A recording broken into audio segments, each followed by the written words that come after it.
ప్రస్తుతం heart failure సమస్య మరింత క్లిష్టంగా మారిందని star hospital MD doctor Gopichand మన్నమన్నారు. పశ్చిమ దేశాల్లో 70 ఏళ్ల వయసులో కనిపిస్తాయి, మన దేశంలో మాత్రం 50 నుండి 60 ఏళ్ల వయసు గల వారిలో ఈ సమస్య ఎక్కువగా కనిపిస్తుందని చెప్పారు.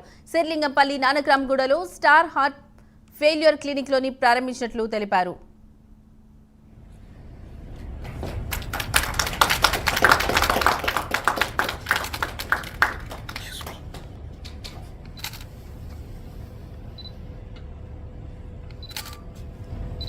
Close.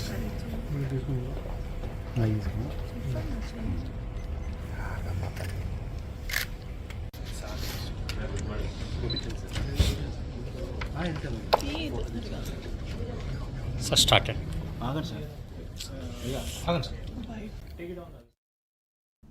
మన దేశంలో పనిచేసే వారిలో గుండె వైఫల్యం కేసులు గణనీయంగా పెరిగిపోతున్నాయని డాక్టర్ సురేష్ ఎర్రా తెలిపారు.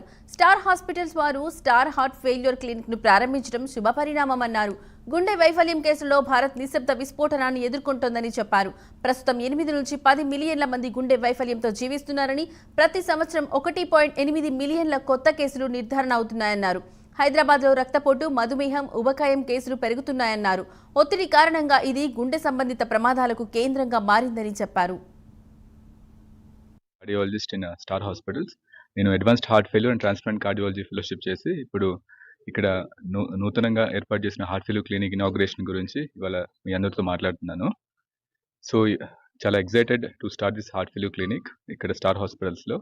సో ద మెయిన్ ఎజెండా, ముఖ్య ఉద్దేశం ఏంటంటే, ఈ మధ్యకాలంలో మనం హార్ట్ ఫెయిల్యూర్ అనేది చాలా అన్డయాగ్నోస్డ్ అండ్ చాలా విస్మరిస్తున్నాం.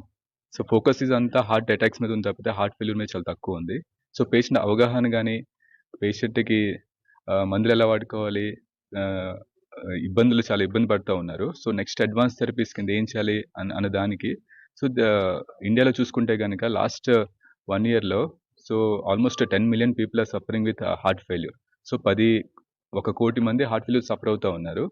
వాళ్ళలో ఇంచుమించు ఒక 10 లక్షల మంది చాలా అడ్వాన్స్డ్ హార్ట్ ఫెయిల్యూర్, అంటే వాళ్ళకి మెడిసిన్స్ పని చేయకుండా అడ్వాన్స్ థెరపీస్ ఏమైనా అవసరం పడే ఛాన్స్ ఉంది. సో అడ్వాన్స్ థెరపీస్ ఇందులో ఏమున్నాయి అంటే హార్ట్ ట్రాన్స్ప్లాంట్ ఒకటి, ఎల్వాడ్ థెరపీ అని ఒక పంప్ పెడతారు.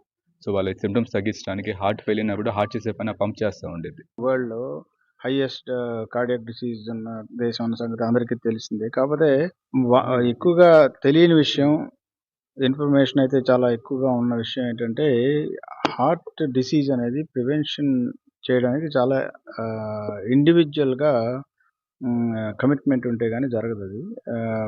రెండో విషయం, వరల్డ్లోనే హార్ట్ ఫెయిల్యూర్ తోటి దాదాపు 5 lakhs పీపుల్ ఎవ్రీ ఇయర్ చనిపోతుంటారు. ఒకసారి హార్ట్ ఫెయిల్యూర్ అని డయాగ్నోస్ చేసిన తర్వాత లైఫ్ స్పాన్ 6 నెలల నుంచి 18 నెలల లోపల ఎక్కువ మంది 50% ఆఫ్ దీస్ డయాగ్నోస్ పీపుల్ చనిపోతుంటారు.